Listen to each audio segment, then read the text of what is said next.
Hi everyone, Angelina, and gonna do an inspirational video. And this one is on, it's always so difficult for me anyhow to capture that in one short phrase. Feeling at home or not at home, basically not at home where you are, where you live. And I've done another similar video on this concerning the Mintakans and feeling homesick. Now, I do know that many people can also feel that that they aren't home where they are, and in a way that comes with feeling homesick, I suppose, but not being happy, not feeling fulfilled, or that you belong where you are living or in the country you're living in, and longing to be somewhere else in another area in your country or a different country. And then really focusing on that and wanting to move there, and and that's what I want to talk about, because I've been there as well. And I do think that in most cases that people are born right where they should be born, where they belong. And of course there are a number of people who are not, but then I think life will also provide, oh my god, my hair. This home isolation and the hairdresser's hair, the being closed. But anyhow, I do think there's a group of people who are supposed to move to another country, but I do think that life will then also accommodate that, help with that, so it can happen, and that is not difficult. I think in most other cases, though, people are born where they are supposed to be, or in the country they are supposed to be. It's just an inner thing that keeps, there's this inner struggle, this inner conflict, and feeling more at home somewhere else, even, because that can happen. I know, because I've been there myself. I've always had that with England. And well, then what the hell do you do if you feel that way, right? I remember when after my divorce, I was 35-ish, I think, and my entire adult life I have been completely focused on England, including the language. So it has been part of my life for a few decades now, and I love England. I so love England, Scotland as well, and ever since I was a child, actually, I had this fascination for Scotland. I haven't been there yet. It's on top of my bucket list. So and then I got to go there at some point, and it was amazing. I cried. It was as if something inside of me became peaceful, at rest. Something that I didn't know wasn't at rest.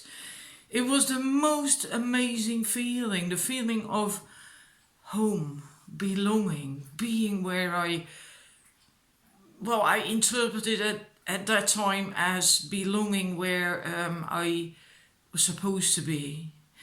And that when I left, when I had to go home again, I cried again, and it hurt. It hurt so much.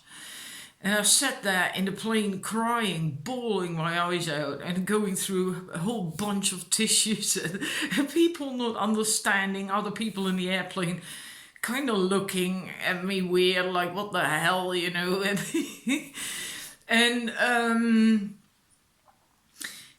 I kept having that every time I went to England. Now, the thing is, I did even get an English partner when I was 36 after my divorce. And then I thought, well, this is it, right? This is the cosmos taking care of me, providing me with a British partner. And so this is my means to then, with him, I was really in love with him, move to England. And then everything just comes together, right? And of course, it didn't work out that way. That partner, although he was British, is British, had been in my country for 21 years. And he had no intention whatsoever of moving back to the UK. He was quite happy to not live there anymore, right? And so at that time, I kind of let go because I really loved him, and that was more important than the England bit. But during that relationship, we did go to England a couple of times, and every freaking time we went there, I had the same issue. And at some point, his nephew picked us up at the airport in Liverpool, and I had the same thing and I had to cry again, right? Because I was so happy being back there. And the car was full up with people, my partner's children and his nephew, and I couldn't help crying. And I was so embarrassed because I didn't want them to see it, because they wouldn't understand. And I couldn't really explain. Same thing when we went back home. There was me crying in the airplane again. Okay, so that went on for a couple of times. Then at some point, we went to England again by car. And I thought, okay, now this time I'm going to look at how the situation really is in England, how people really are, how they behave, how they interact, what the country's like. And I'm not talking about the landscape, I'm just talking about the society, the culture. And I'm going to really look at it now. No more rose-colored glasses. I really want to see it. And become aware of it. What is this thing that I have? Could I actually really live there in that society, right? With English people, just only English people. And we went there for 2 weeks, I think, or a week and a half, whatever. And I discovered more and more and more that the way English people live, the way they maintain their houses, the way, just everything. I couldn't live with that at all. There's nothing wrong with it. I love it, and I love English people, I still do. But I'm Dutch, and we are different in the way we maintain our houses, the way we clean our houses, the way we interact with one another, the way we, just the way we are. We are very different. And that's when I was kind of over it.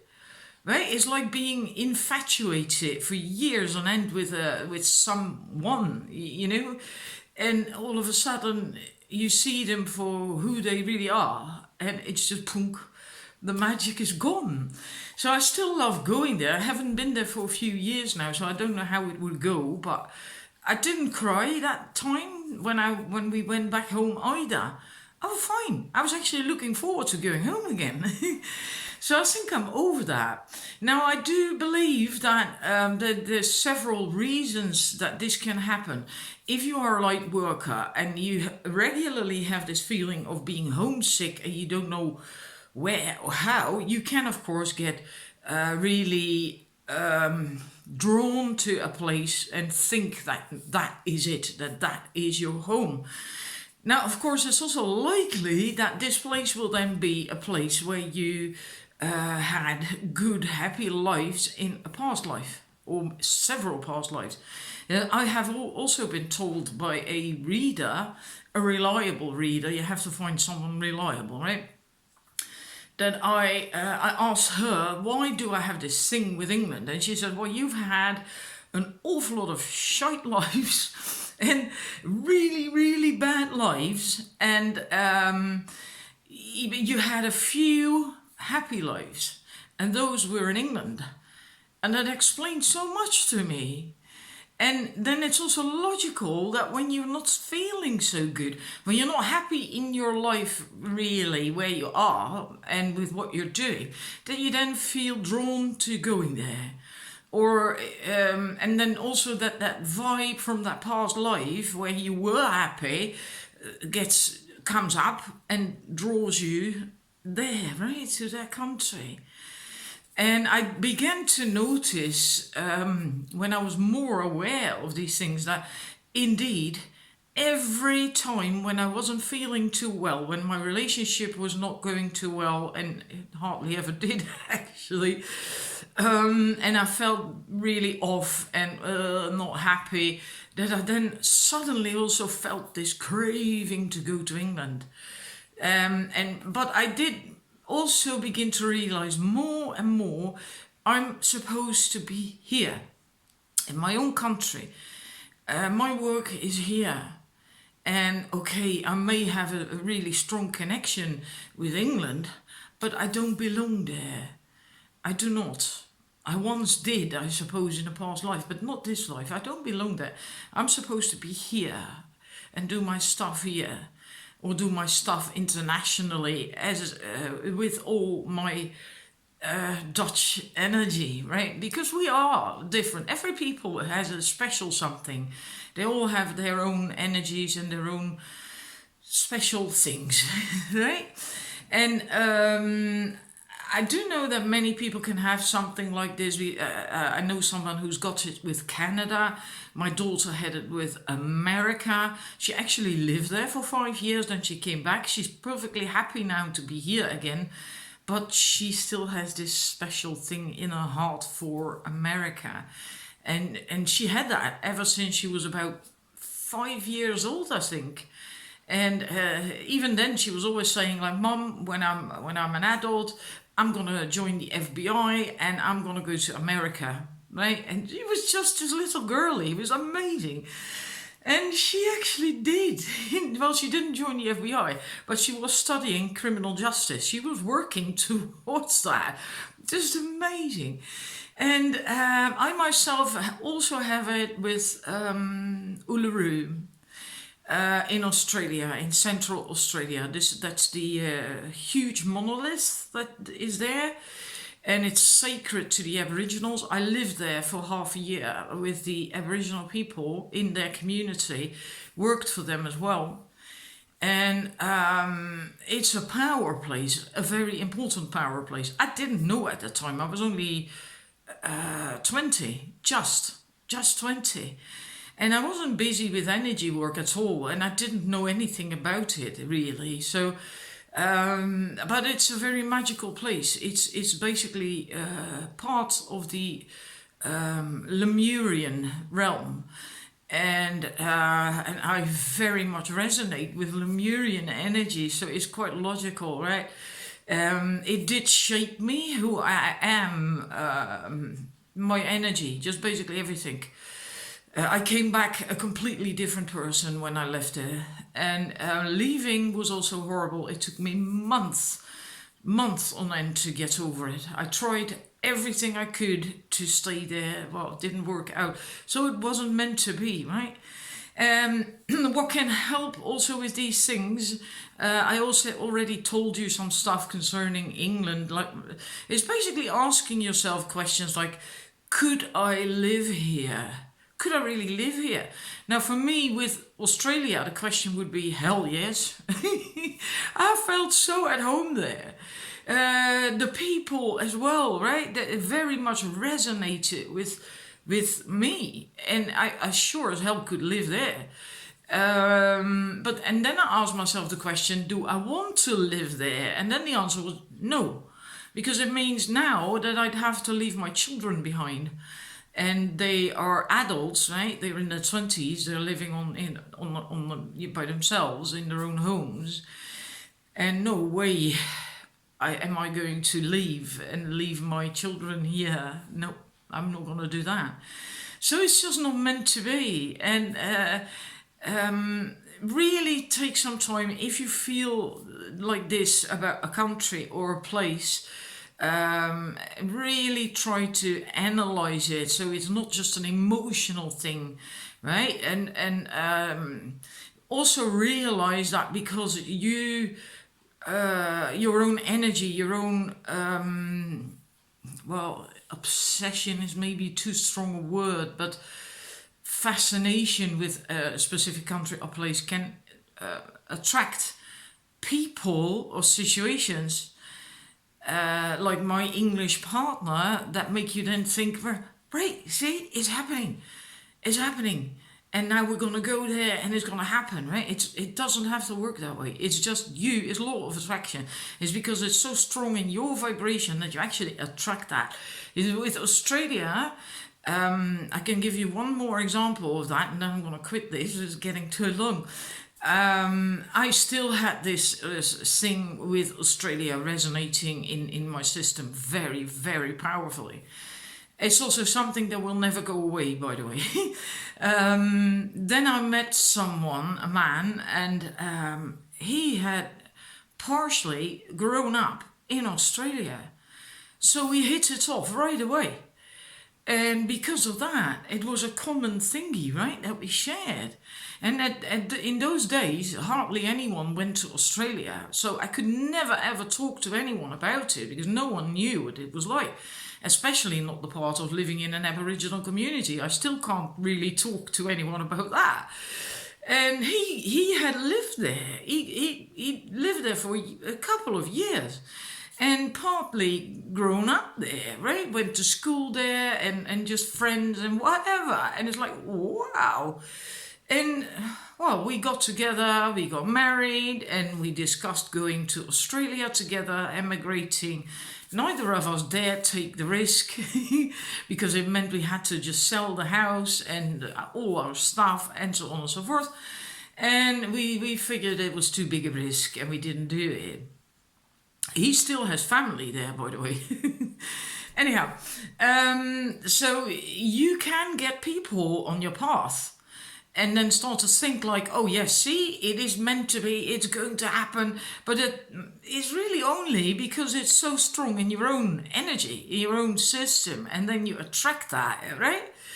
And good can come from it. I mean, I have 2 beautiful children and we had a lovely marriage for 10 years. So I don't regret it at all. But I'm just, just adding some info for you. But do try, if you feel like that as well, about an area or a country, to come to get rid of the emotions, of the pain, of the hurt, of the homesick feeling, of the longing. Try to put these aside for a moment and then really start thinking about what it would be like to live there. And if you actually would really want it then and could live there.